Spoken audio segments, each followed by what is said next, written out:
बताएं अनिल जी। तो deep winner stock में मैंने जो आज स्टॉक चुना है वो है आरती फार्मा। इसको आरती फार्मा लैब के तौर पे फार्मा स्टॉक्स में हम लगातार बुलिश है। पहले आप लेवल्स नोट कर लें, 1 से 2 साल के लिए इस स्टॉक को आप अपने पोर्टफोलियो में रखें। जीत कर आपको मेडल्स देने की कोशिश करेगा। 800, 950 और 1100 रुपए के टारगेट के लिए आपको करनी है खरीदारी। ये है स्टॉक। और अब इसकी मैं वजह बता दूं। पहले तो ये समझ लीजिए कंपनी करती क्या है। जेनरिक एपीआई और इंटरमीडिएट्स वाले बिजनेस में है। डेरिवेटिव्स के कुछ कुछ ये जेनेथिन जो है उसके डेरिवेटिव मैन्युफैक्चरर करती है। सीडीएमओ और सीएमओ सर्विसेज देने का भी कंपनी कारोबार करती है। कॉन्ट्रैक्ट मैन्युफैक्चरिंग में है। और जेनथिन में कंपनी का ग्लोबल मार्केट शेयर 15 से 20% है। ये मेन प्रोडक्ट है जिसमें कंपनी की बड़ी स्ट्रेंथ है।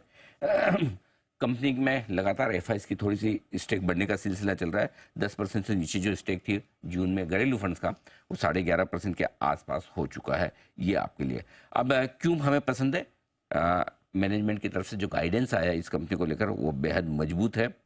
इसमें कोई डाउट ही नहीं है। इसके अलावा वित्त वर्ष 2025 में हम उम्मीद करें कि जो इनका लक्ष्य आय का सीडीएमओ और सीएमओ बिजनेस से वो 25 से 30% की ग्रोथ का लक्ष्य लेकर ये चल रहे हैं। और 25 से 30% कैपेसिटी एक्सपांशन पे भी काम चल रहा है, यानी कि और कैपेक्स कर रहे हैं जिससे फ्यूचर ग्रोथ भी इनकी आगे मेंटेन रहे। Value added services, value added products और हाई मार्जिन प्रोडक्ट्स पर कंपनी का फोकस है, जिसका फायदा भी कंपनी को मिलने की तैयारी है। तो ये फार्मा स्पेस का स्टॉक है, अंडर ओन्ड है।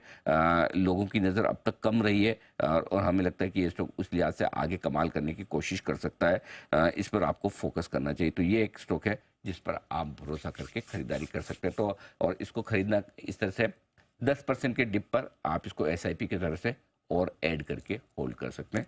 आरती फार्मा। आरती फार्मा, चलिए ध्यान रहे आरती के 3 स्टॉक हैं। आरती लिमिटेड, आरती इंडस्ट्रीज है, आरती ड्रग्स है और आरती फार्मा। तो आपको आरती फार्मा सोचने में पता चला आपने कोई दूसरा ले लिया।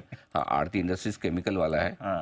आरती ड्रग्स नेचुरली फार्मा का है, लेकिन ये वाला अलग बिजनेस है। वो बिजनेस लेकर ये ध्यान में रखें। चलिए सर।